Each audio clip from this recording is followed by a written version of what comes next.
Thank you for having me. Assalamu alaikum, and to your audience. And Kaysahe from Kuwait. We actually here in Kuwait are assessing the situation in terms of the escalation and the changes in the type of targets that Iran is actually targeting in Kuwait and the Gulf region. This sort of escalation has taken a dramatic and very warning indication by targeting water desalination plants and electrical establishments, electrical generation establishments. Now, this is very dangerous in the midst of the climax of the heat in the summer in Kuwait and in the region, where the temperature reaches well beyond 50 degrees centigrade. Now, all along, the Iranians have claimed that they were targeting only American bases in the region. And in Kuwait, we have repeatedly denied vehemently that any attacks have actually been launched from the Kuwaiti territory or any GCC territories against Iran. To prove that, we have actually downed three American F-15 jet pilots, jet fighters, in the first week of the war. Now, had we had any kind of coordination with the American forces, we wouldn't have downed three F-15 jet fighters on our territory and in the skies of Kuwait, because then the so-called IFF would have been activated. In other words, the identification of friend and foe. And this is a clear evidence that we never actually coordinated with the Americans. We never wanted to have this war at all. It is true that we had American bases. We still have the bases. They are Kuwaiti bases. They are under Kuwaiti terms, and they operate according to our own rules, not to the American rules. Yes, we do have some American experts, because most of the weaponry that we use in Kuwait are American-made and Western-made in general. It's very unfortunate that the Iranians have actually went after civilian targets, oil establishments, oil refineries, the Kuwait airport, where one person was killed, 63 civilian passengers, some, including some Pakistanis, were actually injured in that attack.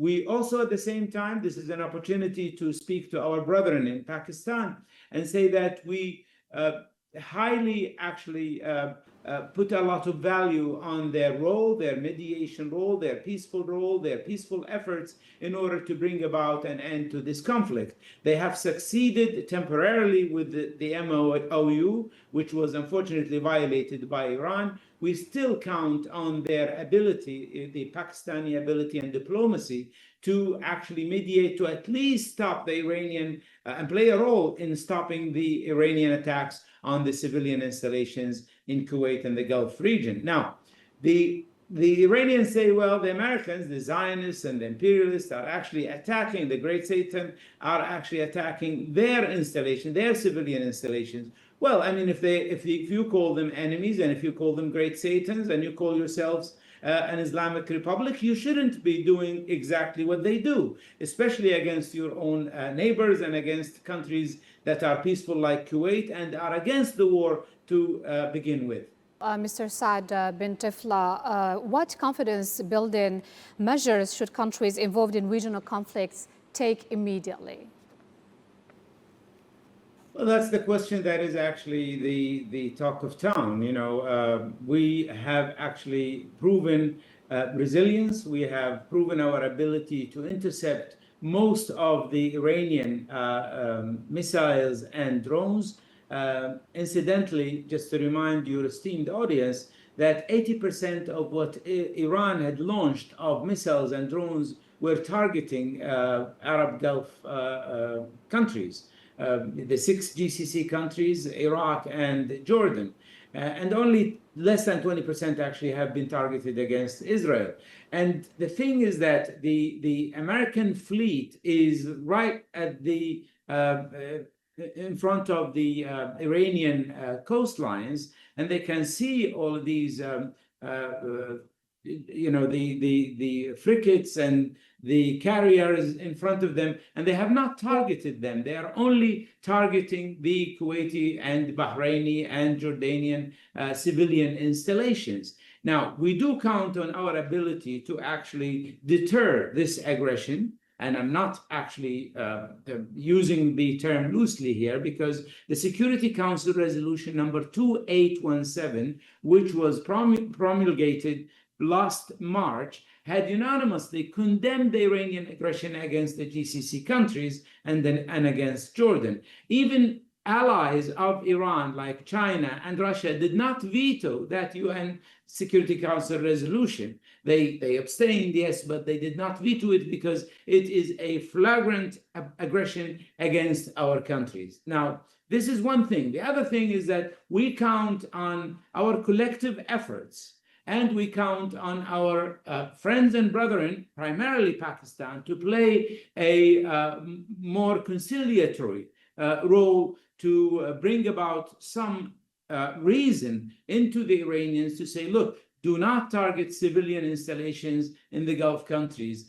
Do whatever you want to do. We think that we can, we can stop and we can actually defend the military bases ourselves, although they have no American forces that are launching attacks from these bases against Iran. They are all launched from the American fleet, which is in the Arabian Gulf and in the Gulf of Oman, right in front of the noses of the Iranians, and they have not targeted them, nor have they targeted the Israelis, because they're talking about, oh, we're only targeting American bases in the Gulf countries. We all know that the largest base of the United States is Israel. Why don't you target Israel? Instead, you're only targeting Jordan and the GCC countries. And ironically, yesterday they targeted Aqaba, which is only 1 kilometer away from Eilat, the Israeli port, which is right adjacent to Aqaba port, the Jordanian port of Aqaba, and only 23 kilometers away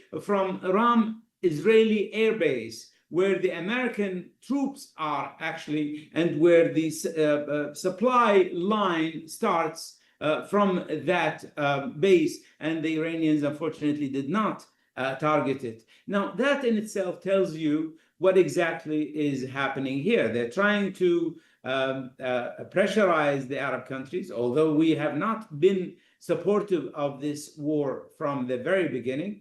And again, going back to your question, we do count on our brethren in Pakistan, their mediation, their efforts, their also military resolve, because Iran had actually, activated the Houthis in the south of the Arabian Peninsula, the southwest corner of the Arabian Peninsula in Yemen, to also block the Bab el-Mandeb Strait, which is another lifeline for the world economy. And Pakistan threatened that if any of its commercial ships are targeted by the Houthis, they will take drastic measures to deter that kind of aggression. It's very unfortunate that this war could actually escalate and could widen. We don't want it to be widened. We want it to be delimited. We wanted it actually to decrease the level of aggression by the Iranians and by the Americans at the same time. But it's very unfortunate that the MOU, which was actually designed and no effort was saved by Pakistan to make it succeed, was violated primarily by the Iranians. Now, I'm not saying that the Americans are angels, but the ones who started actually targeting the commercial ships in the Strait of Hormuz after the signature of the MOU were the Iranians, and they were targeting them in the Omani territorial waters. The Omani territorial waters are deeper than the Iranian territorial waters in the Strait of Hormuz. Most of the tankers, the super tankers, actually cannot sail through the Iranian territorial waters because they are too shallow. They sail through the Omani territorial waters, and the Iranians targeted them. Hence, the war was restarted by the Americans, and we are still living this sort of cycle of violence and destruction. And we hope that it will be brought about to an end ASAP. Mr. Saad, you spoke about the security consequences of the current war on Gulf countries.